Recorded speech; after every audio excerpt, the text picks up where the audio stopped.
Welcome to Sujana digital space studio. October 29 బుధవారం. ఈరోజు post market analysis కి స్వాగతం, సుస్వాగతం. అందరికీ నమస్కారం.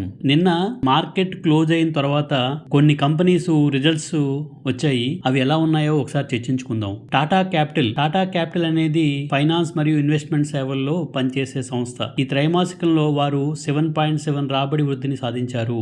మొత్తం ఆదాయం 157 కోట్లు అయింది. నికర లాభం 30.2% పెరిగి 47.8 కోట్ల వరకు వచ్చింది.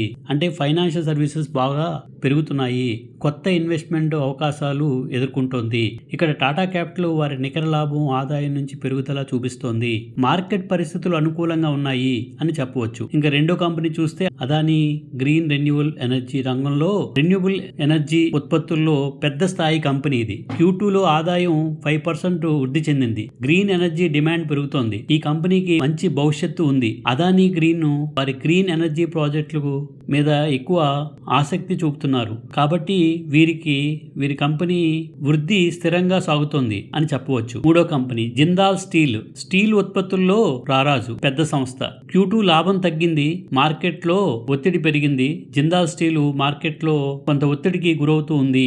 ధరలు మరియు డిమాండ్ తగ్గడం వల్ల లాభాలపై ప్రతికూల ప్రభావం చూపిందని తెలుస్తోంది. ఇంకో కంపెనీ ప్రీమియర్ ఎనర్జీ సౌర సాంకేతిక రంగంలో వృద్ధి చెందుతున్న కంపెనీ. ఆదాయం 20.3% పెరిగింది. నికర లాభం 71.6% సాధించింది. ఎబిటా కూడా బలంగా ఉంది. ఇది తమ సొంత వ్యాపారాన్ని విస్తరించుకుంటోంది. మంచి ప్రాజెక్టులు కొనసాగుతున్నాయి. ప్రీమియర్ ఎనర్జీస్ యొక్క ఆదాయం ప్లస్ లాభాలు రెండు గొప్పగా పెరిగాయి. సౌర శక్తి రంగంలో ఈ కంపెనీ మంచి రిజల్ట్స్ తో ముందుకు సాగుతోంది. నెక్స్ట్ ఐడియా ఫోర్జ్ టెక్నాలజీలో పనిచేసే సంస్థ. ఆదాయంలో 9.7 పెరిగినప్పటికీ నికర నష్టాలు గట్టిగా పెరిగాయి. వ్యయాలు ఆర్థికంగా ఉండడం వల్ల ఇంకా లాభం చేకూరే దిశగా మారాల్సి ఉంది. ఐడియా ఫోర్స్ టెక్నాలజీ వ్యయాలు ఎక్కువగాను, ఆదాయం కాస్త వృద్ధి ఇంకా లాభాల వైపు తీసుకెళ్లాలి. CAMS computer age management services investment management సర్వీసుల్లో ప్రముఖ కంపెనీ క్యామ్స్. ఆదాయం 6.4% పెరిగింది. నికర లాభం 5.4% పెరిగి 115 కోట్ల వరకు పెరిగింది. మార్కెట్ లో మంచి స్థిరత్వం చూపించింది. క్యామ్స్ వారి ఆదాయం మరియు లాభం రెండు లాభదాయకంగా వృద్ధి చెందాయి. మంచి స్థిరత్వం అని చూపిస్తోంది. ఇంకో కంపెనీ DCM శ్రీరామ్ అగ్రికల్చర్, రసాయనాలు మరియు కెమికల్ ఉత్పత్తుల రంగంలో పనిచేసే సంస్థ. ఆదాయం 10.6% పెరిగింది. నికర లాభం 2 రెట్లు పెరిగి 158 కోట్లు అయింది. ఎబిటా 7.6% పెరిగింది. అంటే ఆపరేషన్స్ బాగున్నాయి. DCM శ్రీరామ్ వారి లాభాలు బాగా పెరిగాయి. ఆపరేషనల్ సామర్థ్యం కూడా మెరుగైందని చెప్పవచ్చు. Welcome to Sujana digital space studio. 29/10/2025 market విశ్లేషణ. భారత్ స్టాక్ మార్కెట్ ఉత్తేజకరంగా ముగిసింది.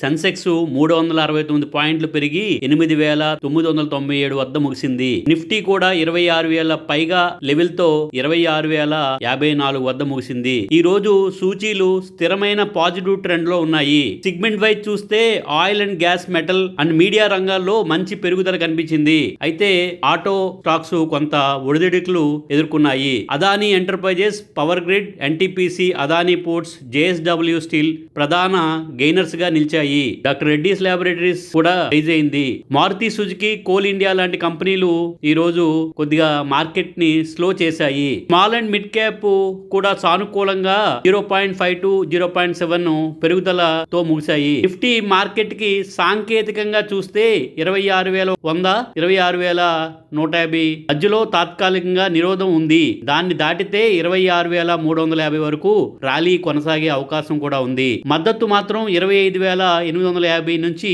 25,800 మధ్యలో ఉంది. గ్లోబల్ వార్తలతో భారత్ అమెరికా ఒప్పందం సాకారం అయ్యే అవకాశం మరియు అమెరికా ఫెడరల్ రిజర్వ్ రేటు మినహాయింపు సూచనలు ఇన్వెస్టర్ల ఆత్మవిశ్వాసానికి తోడు నిలిచాయి. ఈ నేపథ్యంలో మార్కెట్ మంచి Q2 ఫలితాలు రావడం కూడా ఇండియా మార్కెట్ బలం చూపుతోంది. ఈ రోజు నిఫ్టీ 50 సూచి అతిపెద్ద ఎత్తుల దగ్గరగా తిరుగుతోంది.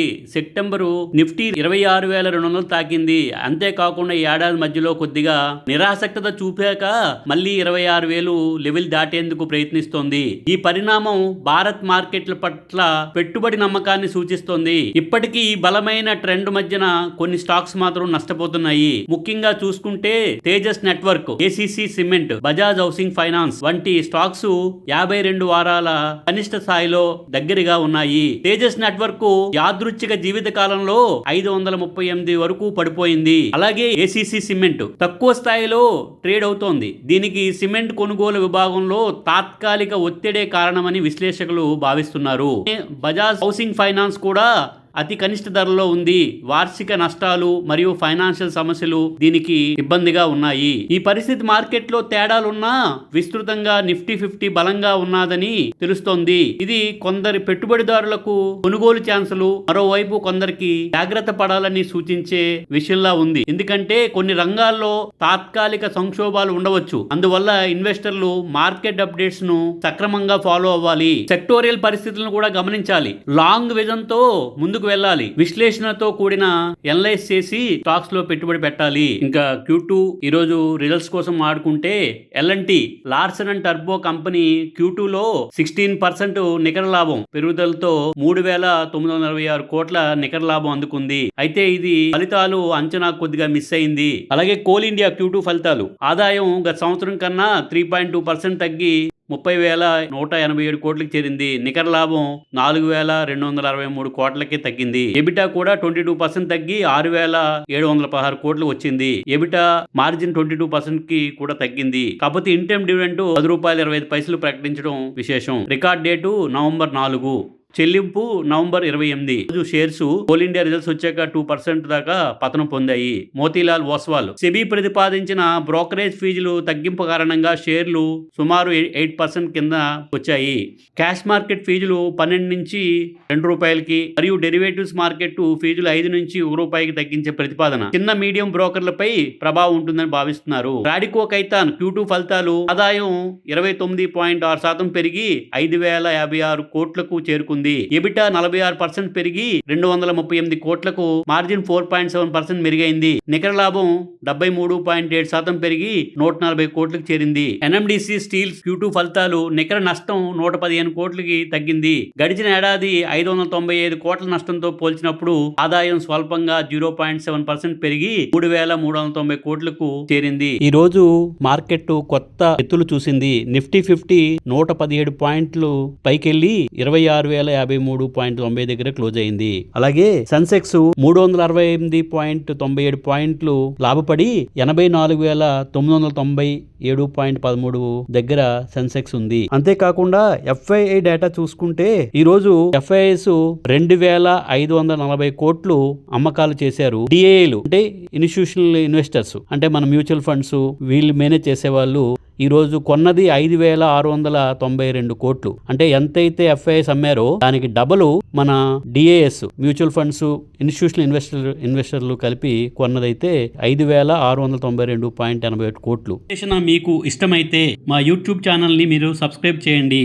ఎందుకంటే ప్రతిరోజు మార్కెట్ అప్డేట్ తో మిమ్మల్ని కలుస్తాము. కాబట్టి బెల్ ఐకాన్ ని నొక్కండి, ఛానల్ ని సపోర్ట్ చేయండి. ధన్యవాదాలు. Thank you very much.